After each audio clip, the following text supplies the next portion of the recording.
Muito bem, bem-vindo ao 52º dia do meu aprendizado de japonês, dia 22/2/2023. Hoje eu tenho uma dúvida. Como assim uma dúvida? Quando eu aprendi idiomas latinos, sobretudo, também os germânicos também, que tem conjugação, ou seja, eu, sou, ele, é, etc.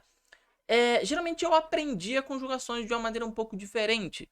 Ao invés de eu ficar conjugando várias vezes um verbo para tentar aprender, como eu fiz no francês para testar, para ver se essa técnica funcionava, separei um caderno inteiro só para mim, só para que eu pudesse lembrar das conjugações do francês e falei miseravelmente. Eu acabei aprendendo aprender conjugações colocando uma frase de exemplo para cada verbo conjugado. Quando for aprender chinês, eu não fiz isso porque os verbos não se conjugam em chinês e agora eu tenho uma dúvida se eu devo fazer isso ou não para o japonês. Tá vendo aí na minha tela? Minha tela tá escrito o verbo taberu, que é o verbo comer, né? E aí a gente tem alguns tempos verbais. Eu tô pensando se eu vou criar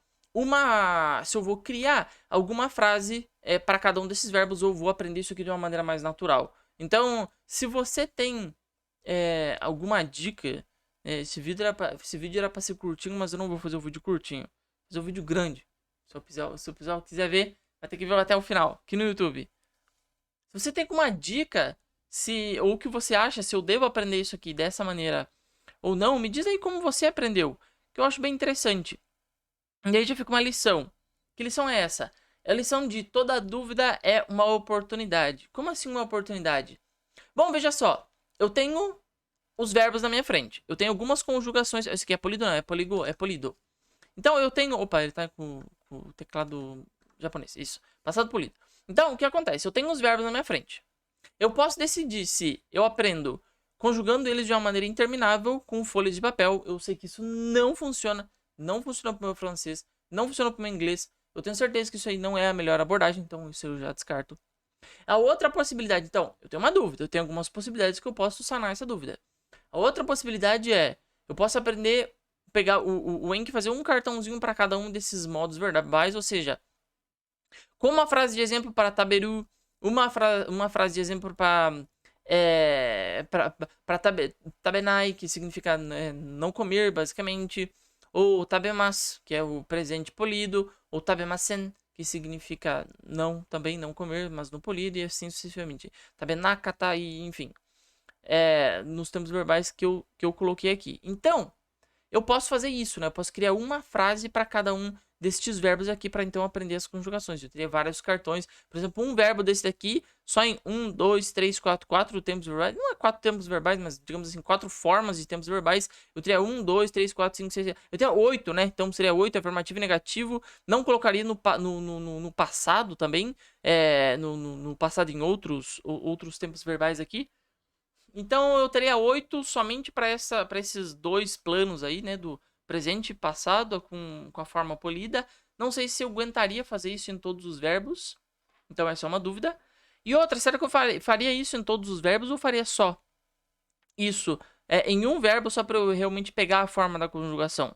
Então, quando você tem uma dúvida, se você faz alguma coisa ou não, de que maneira você faz, você tem algumas opções que você pode fazer, tá? Então, quais são as opções que eu tenho? Essa aí, então, de fazer para um verbo, uma frase de exemplo para cada conjugação.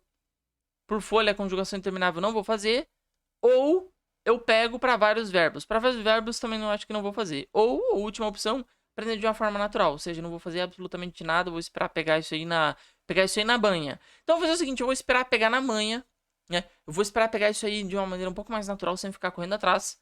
E se eu ver que lá, um pouco mais pra frente, eu tô com dificuldade de identificar os tempos verbais, se ele tá usando polido, passado, não polido, não passado. Se eu ver que eu tenho um pouco de dificuldade disso, eu volto pra opção que eu mais gostei, que é pegar um verbo só, como nesse caso comer, que é o taberu, e aí eu faço algumas conjugações, uma frase de exemplo para cada conjugação, para ver que se eu realmente sei identificar os tempos verbais que ele está conjugando. Então acho que essa seria a minha segunda opção, tá bom? Então, fica aí meu 52º dia do aprendizado de japonês. E fica uma lição importante também, uma dica. Dica de... Você pode deixar pegar as conjugações dos tempos verbais na manhã, ou fazer de uma maneira mais proativa, salvando um verbo para cada tempo verbal e decorando esses verbos aí, colocando dentro do sistema de repetição passada. Não faça por folha conjugações intermináveis que não funciona. Posso até te mostrar meu caderno de francês, sim, é completo. de cabo a rabo e só me serviu pra não aprender. É só perder de tempo da minha vida. Ou pegar pra vários verbos. Acho que pra vários verbos não adianta. Acho que pra vários verbos não iria adiantar, a não ser que se fosse um verbo com exceção. Aí eu poderia fazer com outro verbo, um verbo com exceção.